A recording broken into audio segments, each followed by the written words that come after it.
بسم الله الرحمن الرحيم والصلاة والسلام على سيد المرسلين أما بعد. Pedir pruebas es una prueba clara de ignorancia. Todas las alabanzas son para Él, nuestro Señor y Protector, y que la paz y la misericordia sean con su último profeta sallallahu alaihi wasallam. Las siguientes palabras no pretenden ofender a nadie. Amamos a todos nuestros hermanos que aman a Allah y a su mensajero sallallahu alaihi wasallam y trabajan sinceramente para esta religión sin importar la orientación que tomen. A lo mejor pueden ser consideradas como un poco duras, pero debido a la seriedad de la época en que vivimos, sentimos que hay que tratar el tema de modo directo. La idea de este texto ha surgido a raíz de una pregunta sobre el juicio legal que atañe a una determinada cuestión. La persona que preguntaba también quería conocer las pruebas sobre las que me basaba para emitir tal juicio. Me di cuenta de que de este modo quería comparar las pruebas proporcionadas por distintas personas a las que iba preguntando con el fin de llegar a su propia conclusión, determinando pues la opinión más fuerte. Me pareció que presentarle a un musulmán común, las pruebas de la escuela jurídica Hanafi sobre esta cuestión era inapropiado. Intentaré explicar por qué aquí. Le dije cuál era el juicio de la escuela Hanafi y añadí: una fatwa, si proviene de una de las 4 escuelas jurídicas de la gente de la tradición y del consenso, Ahlus Sunnah wal Jama'ah, es el resultado del estudio, de la investigación y del esfuerzo interpretativo, ijtihad, de cientos de los más grandes sabios de esta comunidad, quienes aportaron su contribución para formular y revisar los juicios legales de cada escuela. Estos sabios eran los maestros de las ciencias islámicas, muchos de los cuales memorizaron más de 100.000 hadices del amado profeta sallallahu alaihi wasallam. Muchos sabios de la escuela jurídica Hanafi alcanzaron este respetado rango conocido como Hafidul Hadith, es decir, guardián del hadith. Además, era gente con un nivel altísimo de piedad y de temor hacia Allah, lo cual está absolutamente confirmado por sus biografías. Por lo tanto, aceptamos gustosamente los juicios legales que dieron sin tener que preguntarles por sus pruebas. Aquí no nos dirigimos a aquellos que no se someten a la autoridad de los grandes sabios de nuestra comunidad y quieren examinar cuáles son las pruebas de cada juicio legal, a pesar de que la mayoría de ellos ni siquiera tiene una formación básica en ciencias islámicas o ni siquiera ha estudiado uno de los libros canónicos de hadith con un maestro. Que tal musulmán común pida pruebas es ridículo.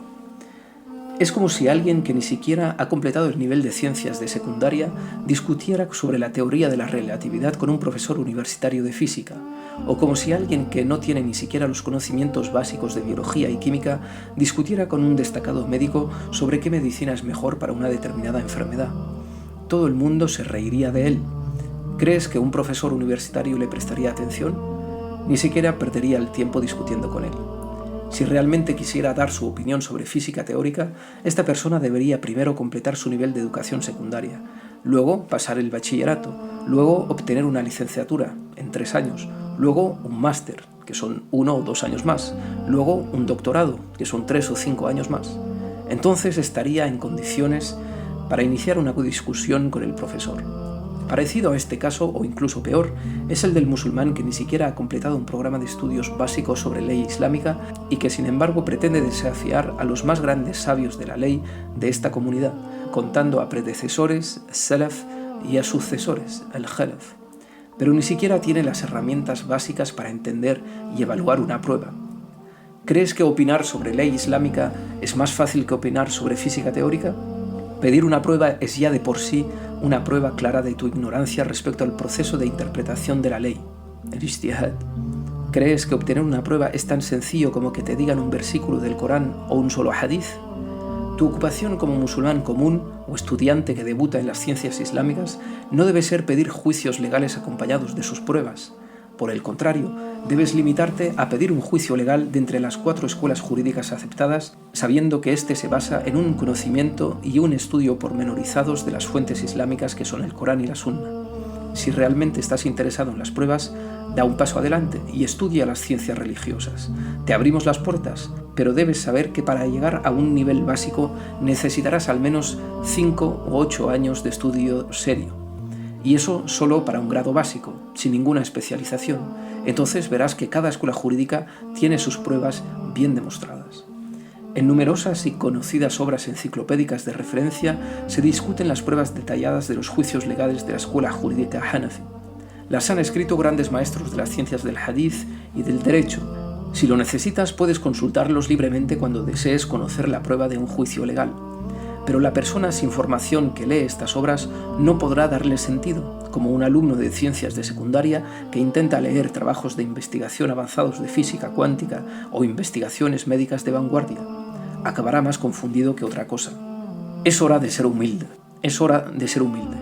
Si eres un alumno de secundaria, debes estudiar lo básico y aceptar de momento lo que te dicen tus profesores. Dentro de muchos años, si eres inteligente y te esfuerzas mucho, estarás en condiciones de discutir teorías complicadas y formarte tus propias opiniones. Pero desgraciadamente, entre las innovaciones reprobables de los tiempos modernos, hay un movimiento dentro de nuestra comunidad que rechaza el seguimiento de las 4 escuelas jurídicas establecidas y anima a los musulmanes comunes a cuestionar todos los juicios legales con el fin de que cada uno se haga su propia opinión y se forje su propio camino. Puede que este sea el método del cantante estadounidense Frank Sinatra, quien cantaba «Lo hice a mi manera», pero desde luego no es el método de la comunidad musulmana, y ello desde los primeros sabios de entre los predecesores. Si crees que como alumno de secundaria puedes opinar sobre física cuántica, hazlo. Sin embargo, debes saber que lo que estás haciendo está tajantemente prohibido desde un punto de vista religioso. Derivar un juicio legal directamente de las fuentes islámicas que son el Corán y la Sunna sin estar cualificado para hacerlo es haram.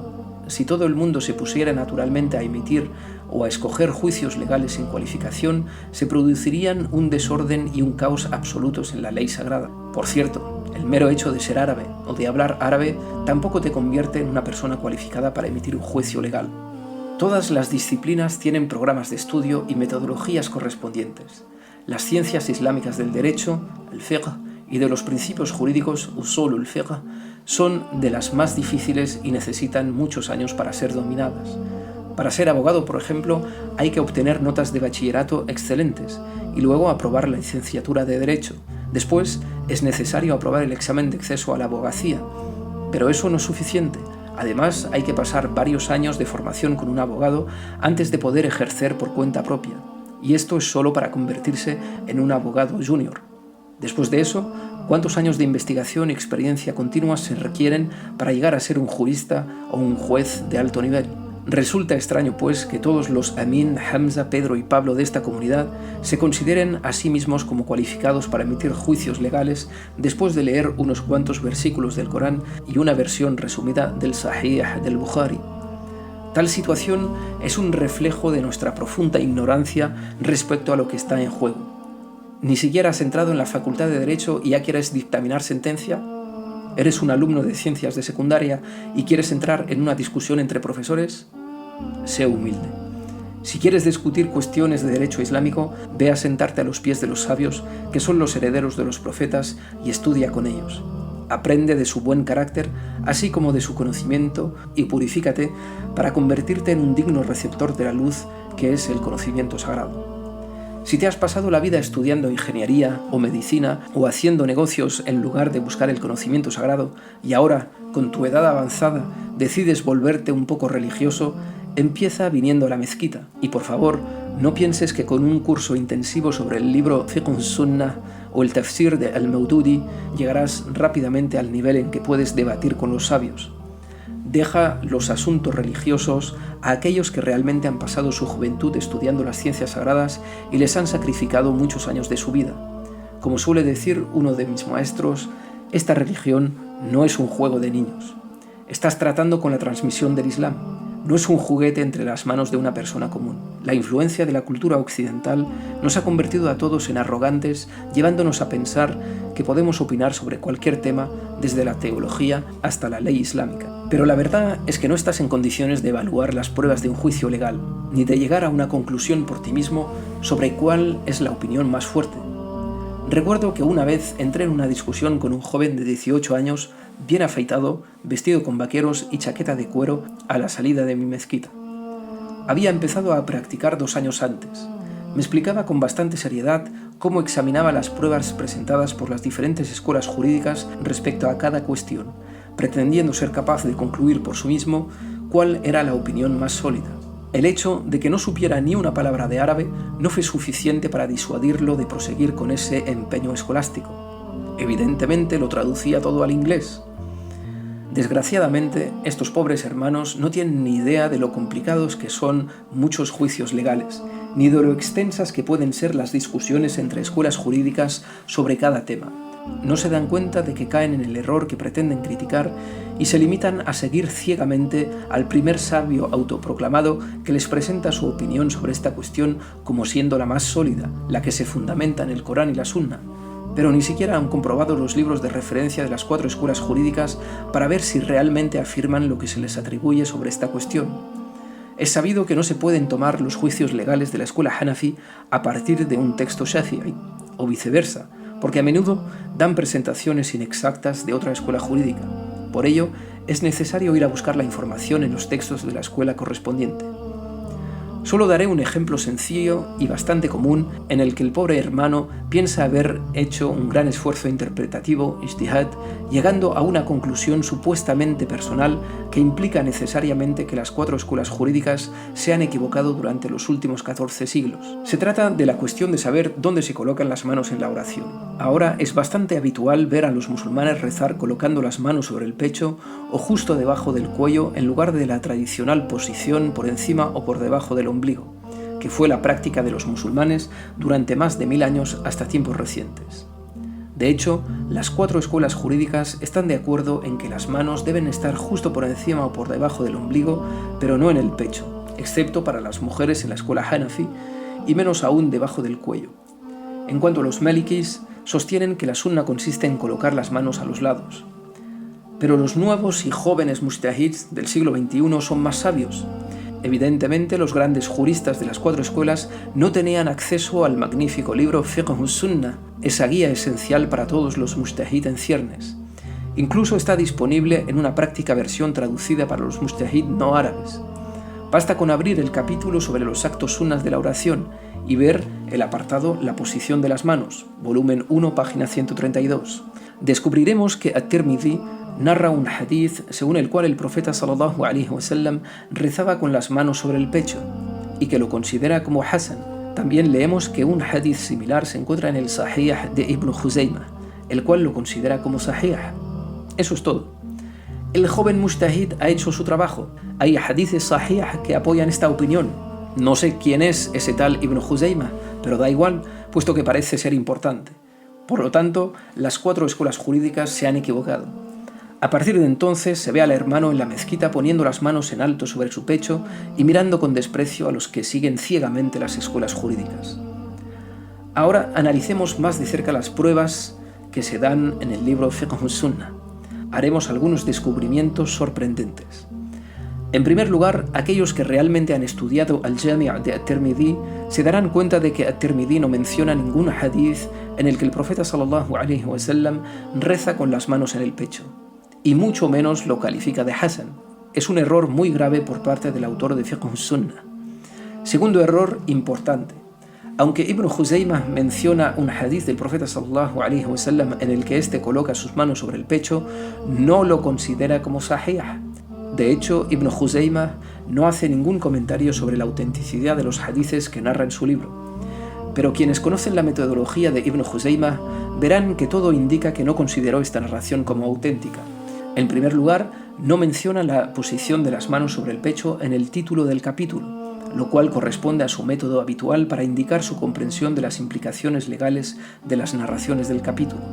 En segundo lugar, coloca la narración al final del capítulo, lo que también indica su debilidad. En cualquier caso, si echamos un vistazo a la cadena de narradores de este hadith, veremos que contiene a Mu'ammal ibn Ismail, que es considerado por la mayoría de sabios del hadith como un narrador débil, puesto que tenía una mala memoria. Y el imam al-Bukhari dice que es munkarul hadith, lo que significa que se deben rechazar totalmente sus hadiths. También se puede criticar esta narración de otras maneras, pero no vamos a profundizar en ellas ahora. Esto es suficiente para ver dónde está el problema. Al fin y al cabo, el joven mujtahid no es realmente un mujtahid, sino uno de los peores seguidores ciegos. Ha leído un capítulo de Fiqh Sunnah y lo ha aceptado ciegamente, mientras creía estar haciendo un esfuerzo interpretativo, ijtihad, Imagínate cuántos errores más contiene este libro, y sin embargo es uno de los libros más populares hoy en día entre los musulmanes comunes. Estos errores son muy graves.